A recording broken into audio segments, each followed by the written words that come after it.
Thank you very much for praying for the elections. We had the best elections ever, acclaimed by all the people who participated in the elections, the observers who participated in the elections. These were the most credible elections ever held in Kenya. And we want to thank God for that season.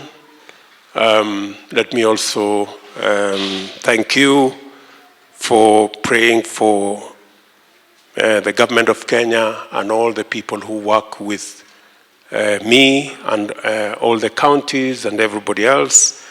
I remind you the words of that were read to us by Pastor Samuel in Galatians 6:9. Do not tire of doing good, for in due season you will reap a reward.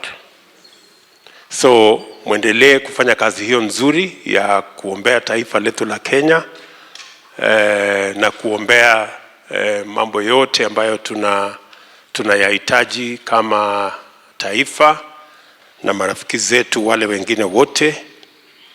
Nataka tu niwakumbushe a few words in Philippians. When I was flipping through my Bible, I came across these words that were a blessing to me. And let me read Philippians 2 and verses 3 and 4. Let nothing be done through selfish ambition or conceit, but in lowliness of mind, let each esteem others better than himself. Let each of you look out not only for his own interests, but also for the interests of others. I think it speaks to all of us,